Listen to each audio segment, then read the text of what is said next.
Welcome to the Man United stream. Hope you're doing well. It's Tuesday morning and we've got some big news coming your way. Yes, it's to do with transfers and a new target by Man United. It is, of course, Jobe Bellingham, the brother of Jude Bellingham, who's out in Dortmund and he's not really faring well. And it looks like he wants out and United are sniffing around. And it's not just United, there are other clubs looking at him as well from the Premier League. We're going to be discussing that. We're also going to be discussing Marcus Rashford. We're going to be discussing Adam Wharton and his possible move to United and lots more in today's show. So make sure you stick around, make sure you hit the like button on this video. And if you're not already a subscriber to the Man United stream channel, what are you waiting for? Hit that subscribe button so you can join this massive, fast-growing Man United community and, of course, keep up to date with all the latest news coming out of Man United. But anyway, let's not waste any time. We've got lots to cover in a short amount of time. So let's kick off the show with Jobe Bellingham, the brother of Jude Bellingham, and he's following in his same footsteps out playing in Borussia Dortmund. But he's not really doing too well. He's not settled down well enough, and there's now talks of him wanting to leave and come back to the Premier League where he had quite a lot of success with Sunderland, and he wants to come back to England. And, well, there's lots of clubs looking and sniffing around him. And there's reports that Man United are one of those clubs that want to bring Bellingham to Old Trafford. What do you make of that? I mean, are you happy that United are targeting someone like Bellingham? Me personally, I don't think he's good enough. I really don't. It might be his surname. It might be the fact that he's Jude Bellingham's brother and they're thinking he turned out to be an absolute star. Do we want to miss out on another Bellingham? That's what I think is going on in the heads of the people at United. They're looking at this opportunity thinking maybe it's just too good to let go. Maybe this is an opportunity that they need to go and actually strive and get and bring in. That's what I'm thinking. I don't think he's the finished article. I don't think they're expecting him to start for United as well, but I think they can see him as a young talent who can go on and become something big. But my question is, wait up, you've got Kobe Mainoo sat on the bench. He is arguably a lot better. He's way better than Jobe Bellingham right now. Why are you not starting him then? Why would you bring in another youngster just to have him on the bench? Makes no sense to me. Drop your comments below. Let me know. Even if I'm wrong, drop your comments below. Tell me I'm wrong. Tell me that, no, he could come into this team and he could play a bit part role, or he could actually become a very important part for us. Let me know, because from where I'm sitting, where I'm looking at it, I'm thinking, actually, is he even get game time ahead of all the players that we've got right now? Will he even go on to become a top player? Look, he's good. I'm not saying he's terrible, but I'm just thinking, is he going to be as good as his brother? That's my question. And you might be in a position to enlighten us a little bit more about why United might be looking at Jobe Bellingham as a replacement or as a new target in the midfield area. Let us know. Would love to hear from Man United fans. And by the way, guys, thank you for all the people that have been subscribing, and those who haven't already subscribed, hit that subscribe button and you become part of this fast growing community. And of course, you get to hear all the latest Manchester United news and more from one single daily dose. And now let's move on to another news story concerning Marcus Rashford and his latest interview. He gave an interview in which he said he felt like the environment at Man United was inconsistent for many, many years and it affected him.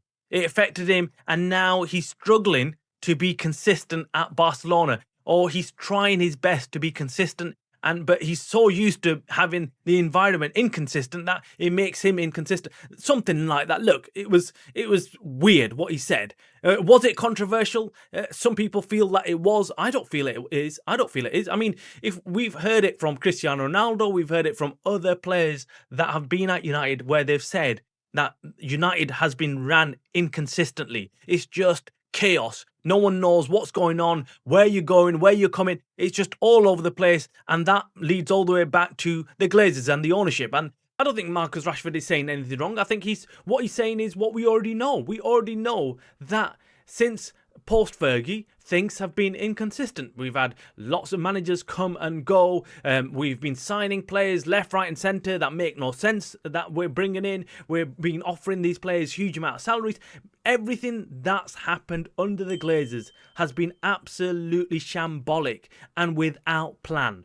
And I think that's what he's alluding to. So why are some fans absolutely going into complete meltdown? I have no idea. I've no idea. He's saying what we already know. If somebody else says it, if another fan comes out and says, "Well, look, if I've said it, many people say it," which is, it's been completely shambolic. Everything since Fergie has been all over the place. It's been inconsistent. Man United have been inconsistent. We've not really had a plan.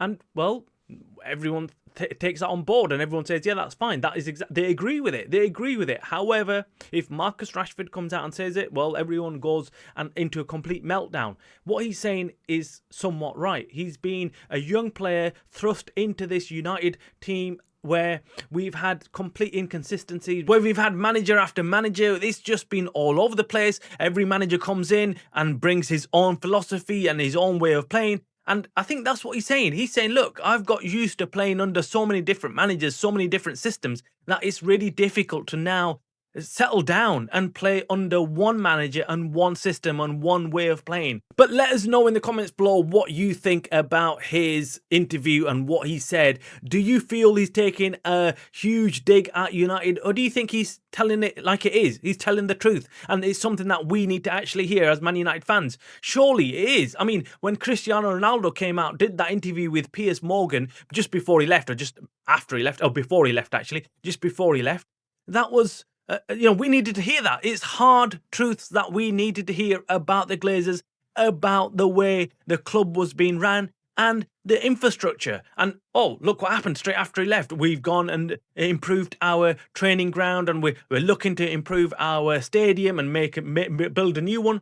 These are things that he said. He called it out, Cristiano Ronaldo. Sometimes it does take an ex-player or a current player to come out and have the balls to turn around and agree with the fans and say, yeah, you're right. You are right. You as a fan base are looking at it the same way as the players are, which is that the owners haven't done much for this club and it's not going in the right direction and something needs to change. That's what we need to hear. So I think good on Marcus Rashford. He's come out and said what he needs to say. And some people might criticise him for taking a dig at United, but I don't see that as a dig at United or the fans. I take that as a criticism of the way the club is being ran. That's all. Now, anyway, moving on to another news story, because there's lots to cover. I was going to do a live stream, but that drags on for about an hour or two and it's just too much. I need to try and keep these videos short so you can get on with your day after hearing all the latest news, and it's not going to take much time of your day. Anyway, Adam Wharton, a midfield target that now we're hearing is the prime #1 target for Man United in the January transfer window. It's not Carlos Bleber. Carlos Bleber is someone that they still are looking at, still someone that they want. However, the main primary target in the January transfer window for Man United is going to be Adam Wharton. And the reason why is, well, there's a few reasons. Number one is his price. Man United feel that they can agree a better valuation and agree a fee with Crystal Palace quite easily compared to how they would have to go through the ringer when it comes to Brighton and Carlos Bleber. So that's a much more straightforward deal, and they feel like Adam Wharton currently is in better form, so he could come straight in and slot straight into this United team. I agree with that fully. Let us know in the comments below what you think about United going after Adam Wharton as their primary target for the January transfer window. Are you happy, or would you prefer them going after Carlos Bleber? Now let's finish off today's show with, of course, the huge news about the takeover at United. Will it happen? Will it not? Will this investment firm from the UAE make a bid to take over United fully, or would they just buy out the Glazers? There's lots of question marks, not much answers. Everyone's trying to get to this news and trying to work out whether it's true or false. But what we are seeing is that the Man United share price has started to creep up. These rumours have made the share price rise because many people anticipate that there could be an offer on the horizon and there could be a takeover. What I will try and do later on today is bring you a live stream update show on the takeover and bring you all the news I have on the takeover later on this afternoon. So make sure you hit the like button on this video and subscribe so you do not miss that show. You are watching the Man Utd Stream channel, a channel by the fans for the fans.